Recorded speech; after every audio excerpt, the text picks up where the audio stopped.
Do you find it challenging to use jazz licks when improvising over a jazz standard? It can be tricky because using jazz licks can sound out of place in your solos. It's like reading and memorizing a line from one of Shakespeare's plays and then using that line out of the blue in a conversation with your friends. It just doesn't make sense. I've gotten a request in the comments to make a video about this topic, so I would like to help out. I'll show you the right way to use jazz licks in a jazz standard. I'll go ahead and use the coolest Charlie Parker lick of all time, the Yardbird Suite lick, for my demonstration. Now, as a prerequisite, before implementing a jazz lick into your solos, I highly recommend you play the lick in all 12 keys so that you internalize it. And also, make sure to study the chord progression where the jazz lick appears. This will be important to know when you're implementing a jazz lick into a jazz standard. So, there are 2 steps on how to use jazz licks in a jazz standard. Now, the first step is to recognize where you can use the jazz lick based on its harmony. In other words, the Yardbird Suite lick appeared on a 3-6-2-5-1 chord progression. Ask yourself, where does this chord progression appear in other jazz standards? In my case, the 3-6-2-5-1 chord progression appears in the jazz standard St. Thomas.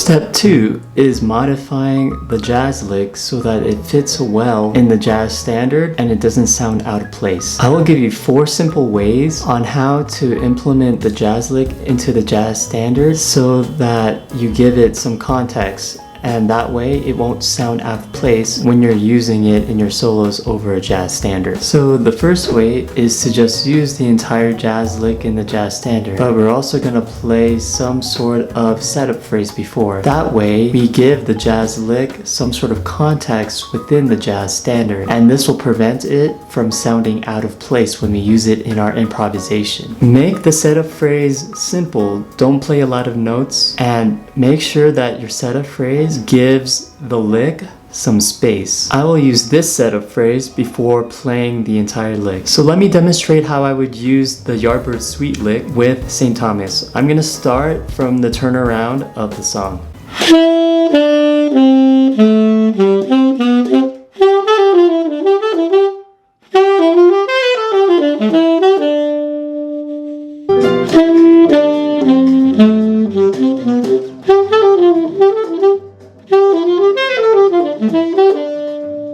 The second way is to just use a small part of the jazz lick. Pick a part of the jazz lick that you like the most. In my case, my favorite part of the Yardbird Suite lick is the last part, so I'm going to go ahead and focus on that. Now, since I'm only using the last part of the lick, I don't have to actually focus on a 3-6-2-5-1 progression to implement this part of the lick. I can now just focus on a 5-1 chord progression. Now you can see when you just use small parts of the lick, it may be easier to implement in various ways, and this will also make it easier to implement in various jazz standards as well. So when I use this last part of the jazz lick, prior to that, I'm gonna go ahead and use a harmony, the notes from the key, and some chromaticism to help mesh and connect this part of the jazz lick with the rest of the song.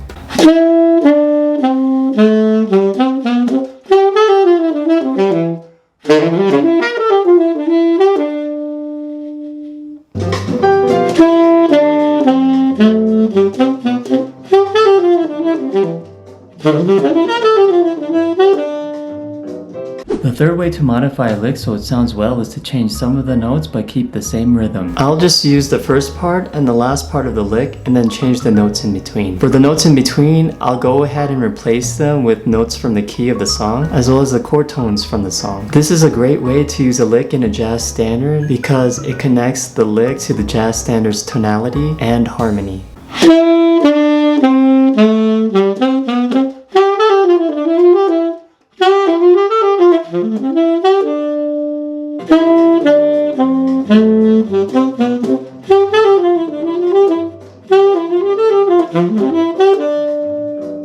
The fourth way to modify the lick so that it connects well with the jazz standard is to vary its rhythm. Now, you may need to omit some notes from the lick so that the rhythm sounds great, and that's perfectly fine. In this case, that's what I'll do. I'm going to go ahead and use St. Thomas's rhythm as inspiration when I'm playing the lick. That way I can connect to the jazz standard rhythmically, and this will also give the jazz lick context.